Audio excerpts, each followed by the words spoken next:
When your draft gives you a choice, do you follow the market or do you trust your gut?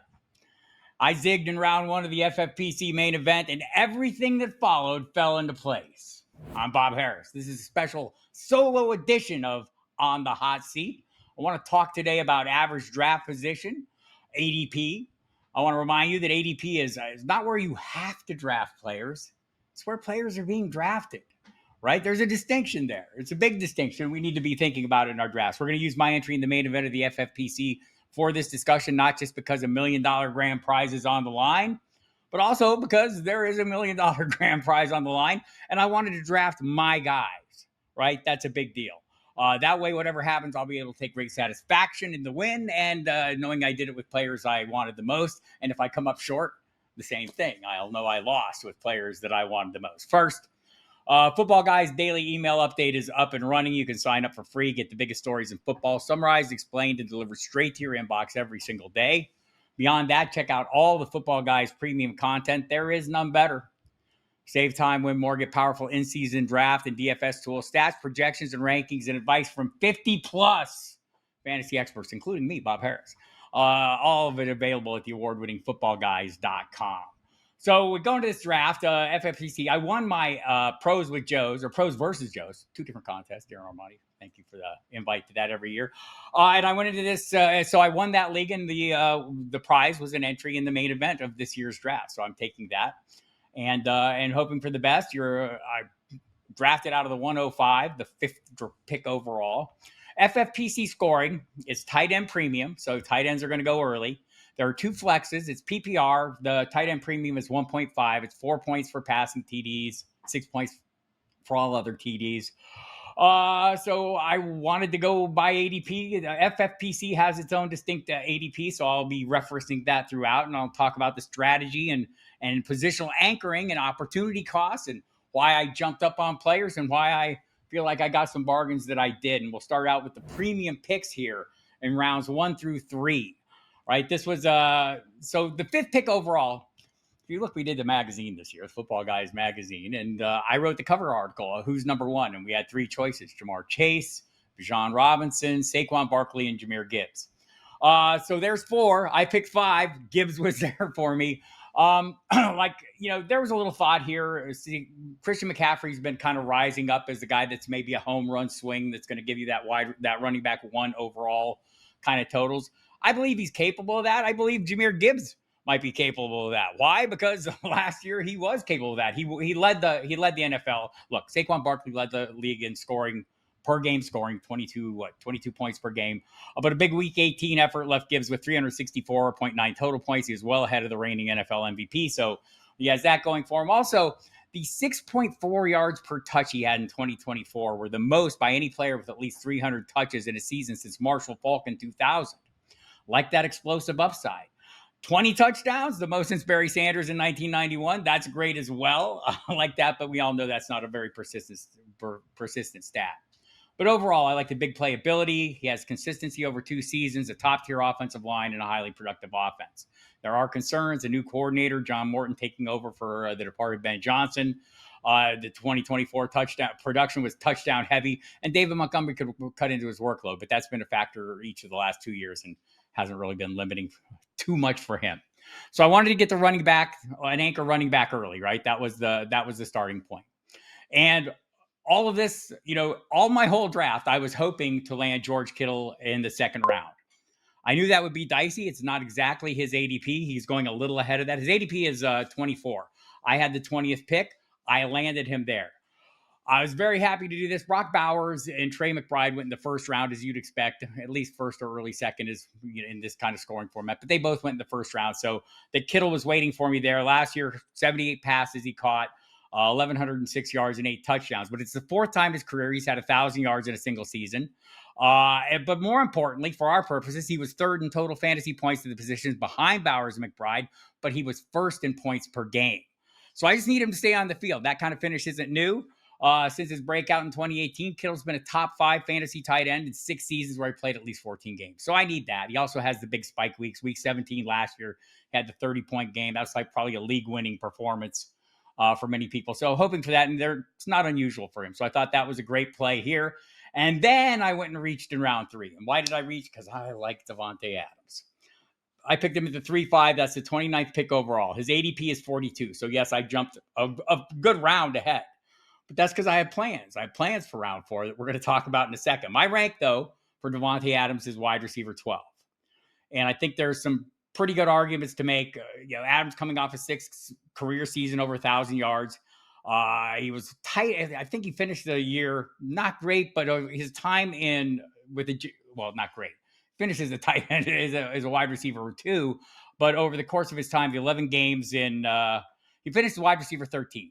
17.1 per game average. That's 11th highest as position. But during the 11 game run in New York, working alongside Garrett Wilson and with Aaron Rodgers as his quarterback, Adams was wide receiver 5 with an 18.8 point per game average. So Matt Waldman, my colleague of Football Guys, author of the Rookie Scouting Portfolio, wrote a recent gut check column, and he wondered if anyone out there realizes Adams is the most complete wide receiver on the Rams, not Nacua. If you flip-flop the valuation of Nacua and Adams, you're probably closer to the truth than where it stands today. Matt believes both are top 12 players. We've seen that happen. The Rams have had multiple top 24 fantasy wide receivers in points per game in 3 of Matt Stafford's 4 seasons in Los Angeles. So I'm taking a little chance here on a player I like, but he's my guy. I feel good about taking that chance. Maybe there's a player you like. I know Jeff Ratcliffe out there, my Sirius XM colleague, would be apoplectic. You don't overpay. But I overpaid for him because I had some plans for the next round. In particular, I was hoping I would land Kenneth Walker. So let's move on to rounds 4. Well, let's talk about my running back room and just in general beyond Jahmyr Gibbs. Kenneth Walker was my target in round 4. I got him with the 44th pick. His FFPC ADP is a little high, 33. That's a little higher than it is out there in the regular world. So I was hoping I'd get something closer to that, and I did with the 4.8. Look, this pick, I think Kenneth Walker III has running back 1 upside. Why? Because last year he averaged 16 points per game. He missed 6 games. I get it. But he averaged 16.5 points per game in the games he played. That was 12th among running backs. That's the running back 1 numbers in a 12-team league. Despite finishing 27th overall, I know it because he missed time. We need to stay him on the field. We need him to stay on the field. If he does that, I think he'll have a huge season. I think he will easily outproduce Zach Charbonnet. I know people are worried about Charbonnet. But here's the thing. 11 games together last year, Walker got 68% of the carries and 14% of the targets. That's compared to Charbonnet's 19% and 8%. Charbonnet averaged 6.5 fantasy points per game in those weeks. So there's been a lot of reporting this week, kind of mixed bag. Brady Henderson from ESPN contends that this job is a little more wide open than I'd like to believe. But I've talked to Greg Bell of the Tacoma News Tribune. I talked to Curtis Crabtree of a local Fox affiliate there. And they both think this is Walker's job as long as he's on the field. Bell basically said this is not a 1A, 1B situation. This is a 1A Kenneth Walker with Charbonnet spelling him as long as they're both healthy. So I'm going to go with that. And remember, even Henderson acknowledges when healthy, Walker is the best big play threat on the team. 7 of his 26 career touchdowns have come from 20 or more yards out, and he has 3 plays of at least 60 yards. So there's a lot to like there, and I do like it, and I'm counting on it. And look, if I'm disappointed, it's going to be because I bought into a happy story I told myself. And this is something we do with ADP, or something I do against ADP, is like we sit here all season, we tell ourselves happy stories about players we love or want to love. And I'm telling myself the happy story that everything Clint Kubiak's told us. The day he was hired, Clint Kubiak said, we're going to get the ball to our best runners. And that's Kenneth Walker. And he has said consistently since. Now, there's been some talk recently that Henderson noted that, and I think it was more motivational. We saw him missing some time in practice, Walker missing some time in practice. Basically, I think there was motivation to get him on the field. He's been on the field last week, and he's looked great. After that, I took some chances on some ambiguous backfields, right? So I have my 2 top running backs that I think are going to be running back 1 level plays, or hopefully are. And so I'm looking for some guys who could maybe do a little more or outperform their value, right? And so I went a little high on Tank Bigsby because I believe he's going to be the starter in Jacksonville. Look, it could well be Travis Etienne. It's going to be a split. Last year, they were running backs 42, Etienne, 8.8 points per game. Bigsby, running back 43, 8.7 points per game. Bashal Tutin's in the mix here. At some point, could we see Travis Etienne move on? Maybe so. The reports have kind of shifted over the course of training camp, but it seems pretty consistent that Tank Bigsby is going to be the between the tackles hammer in this offense. And so I'm hoping he gets a lot of run. It gives me a high weekly floor on the weeks I have to use him. And on other weeks, if I'm looking for that high ceiling, I'm hoping it's Jaden Blue in Dallas. Early reports out of camp weren't promising, but he's come on since then. He did sprain an ankle. It's a low sprain. Supposed to be fine for week one. Look, they got Javonte Williams. They got Miles Sanders, two big plotting backs. Then they got Javonte Blue. He's got 4.38 speed in 40 and gives him the kind of speed and explosiveness and elusiveness that Williams and Sanders don't have. He's only 196 pounds. I'll remind you, Jahmyr Gibbs thinks sub 200-pound runners can do pretty well in the NFL. He's, 199 last year. So hoping for the best, not expecting an every down roll or a 3-down roll, but even if he just gets, gets some shot, even if he just gets some shots at it and comes on over the course of time, I think he might have some high weekly games. I'm looking for that. And then another floor play late in the draft, or at least early in the season, round 13 at 13.5. I got Nick Chubb. His ADP is 142. I got him at 149. Look, we all know what Joe Mixon's going through. He's not going to be ready to start the season. Seems almost certain. So it looks like Nick Chubb is going to be your starter. I talked to John McClain, longtime Texans reporter, a couple weeks ago, and he was not impressed. He thought Chubb looked slow and plodding and not really great in practices. But we saw him in the game 2 weeks ago against Carolina, and he looked way more explosive. Looked like he had his tackle breaking ability.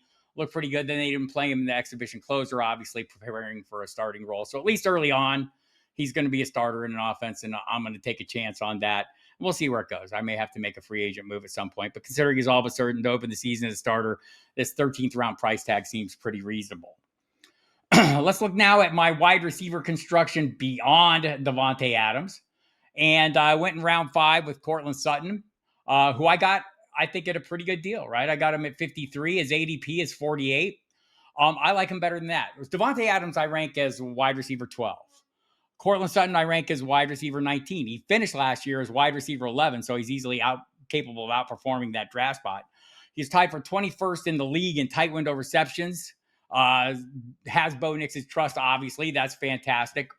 40 more receptions, 578 more receiving yards, 2 more touchdowns than the Broncos' next best wide receiver. We'll see if Evan Ingram can change that, but his 8 touchdowns, 1,081 yards, 81 catches, all easily team leading, and he became a trusted target for Bo Nix. Bo Nix is part of this equation. A lot of times when I land Cortland Sutton, it's because I intend to land Bo Nix later in the draft, and I did in this one. We'll talk about that. Stephon Diggs, my wide receiver 3. I wanted another wide receiver 1, and he's going to be that in New England. And we didn't know when he was going to hit the field. It looks now like he will hit in week 1. Tore his ACL last October in Houston. I think the expectation has been that he's going to miss a couple days, or at least until recently. Now it seems like he's not on the pup. He's ready to go. Remember, he started off hot. He had 47 catches for 496 yards and 3 touchdowns with a 4th rushing score in Houston. At that rate, he would have had at least 100 catches and 1,000 yards over the full season. I would like to also remind you he's never finished worse than wide receiver 2, or he's been wide receiver 2 or better, including 5 wide receiver 1 finishes every season from 2017 through 2023. So here he is coming in with Drake May. I rank him as wide receiver 27. I feel like that's aggressive, but maybe it's not. He's wide receiver 24 on a points per game basis in his Football Guys projections. They don't project him to play the full season, though. So that's the key. If I get that kind of production, I'm going to get great value in the 6th round. It's my wide receiver 3. After that, I started adding depth, some guys that I like an awful lot. Christian Kirk, I anticipated volume as your friend here. Right, he arrived in Houston at the right time. Diggs is now gone. Tank Dell likely to miss the 2025 season. That's over 200 targets vacated from last year's roster. They added pieces, added some rookies. But early reports indicated Kirk's been a CJ Stroud favorite. And also in Nick Caley's offense, his background was with offenses that leaned into the quick option route concepts that historically turn slot players into big-time threats. So if I can cash in on that workload, remember in 2022 he had 133 targets, turned that into 1,108 yards and 8 touchdowns, finishing as a fringe wide receiver 1 in most formats. Morial Tremblay, our colleague at Football Guys, reminded me also that Houston's 2025 schedule is fantasy friendly, multiple shootout prone AFC South matchups that could boost his weekly ceiling. So I like that. In round 15-5 with the 173rd pick overall, I took Adam Thielen, slightly ahead ADP, because I'm an Adam Thielen guy. He's one of my guys, right? I got him. The ADP is 180, so just 7 spots ahead. He hasn't hit 1,000 yards mark since 2018 with the Vikings, but he hauled in 103 catches for 1,014 yards and 3 touchdowns last year. So he really came on strong. He was limited to just 10 games last year, though. That was his first season. So he had the 103 catch, 1,000 yards game, playing with Bryce Young, one of the worst quarterbacks arguably in the league that year. So he was limited to 10 games last year after he had a hamstring injury. Still, after returning in week 12, Thielen proceeded to post 50-plus receiving yards in 5 of the last 7 games. He finished the year with 48 catches, 615 yards, and 5 touchdowns. He was wide receiver 12 over that 7-game stretch. So it's hard to go wrong landing that potential as in the 15th round. After that, I rounded things out with my favorite dart toss right now, Dante Thornton Jr. in Las Vegas. This is a little bit of a crazy pick. It's another one of my favorite Sesame Street style plays. One of these things is not like the other. Dante Thornton is the only wide receiver in Las Vegas or most anywhere that's 6'5" and runs a sub 4.4 40. Fourth round pick. He's looked really good. He's unique skill set. He's been running routes better than expected in camp. And so I'm kind of excited. Geno Smith, who we're going to talk about in a minute again. I keep trying to connect some of these players together so I can have some stacks in these leagues. Geno Smith comes in later. Geno Smith has been making a concerted effort to get him the ball. Our colleague football guy, Cecil Lambie, advised readers this week to keep an eye on him. And he's a field stretcher, maybe with a limited route tree, but maybe that will expand. So let's look at the quarterback and tight end rooms. I started that in round 7 with Mark Andrews. Got him at 7.5, 77th pick overall. His ADP is 76. Got him right where I like him. Remember, bad finish last year. A couple gaffes, a fumble, and a drop pass on a 2-point conversion.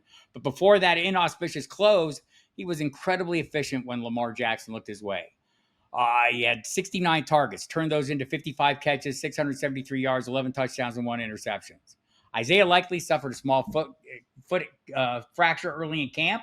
I think that's going to help my cause a little bit and let Andrews get off to a fast start. One he did not get off to last year. If you'll remember, Isaiah Likely came on strong in the opener, and it took Andrews a while to get going. But I like where he's at right now, and I like the role, especially with Likely out for a little while. And this is the doubling up on the tight ends and a tight end premium. So double tapping a couple tight end ones, a couple anchor tight ends seemed like a wise choice.